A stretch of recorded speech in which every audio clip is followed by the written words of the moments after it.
And I think that's something that, you know, we've been quite open, both inside China and out, in saying that China has got to stop building new coal-fired power stations.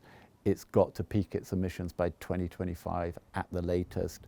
It's got to shift to renewable energy at a faster pace than what it's doing at the moment. The world, we cannot solve the problem of climate change without China moving much faster than it is, just because it is so big. I mean, the emissions of China are bigger than the rest of the G7, well, than the whole of the G7 economies put together, right? That's Canada, the United States, whole of Europe, Japan, etc. You know, it is massive. Do you think it's so massive and it is shifting in this very Jekyll and Hyde way? Does it really matter what the rest of the world says or does, how it manages its relationship to China in terms of not criticising it politically maybe as much as it could or should?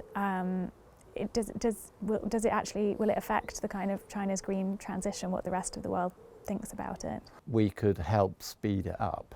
There's no question about it. And I think that this can be a carrot and a stick.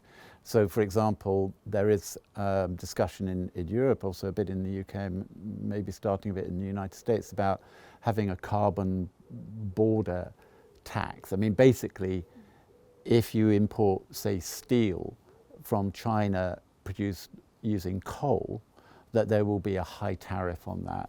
So that, say, you know, Sweden, that is now pioneering steel coming from green hydrogen, but that's much more expensive, actually has a level playing field. And I think that this is what is kind of really required, is that if you have some mechanism like that, China has then got to make a decision, do I want to have that export market? If I do, I've got to green up my economy much faster than what I'm doing at the moment, or I'm going to lose that market, which is fine, because that means they'll produce less steel using less coal, et cetera, and businesses here that are using, say, green hydrogen, in that example, will succeed and thrive. So I think there's got to be a carrot and a stick here.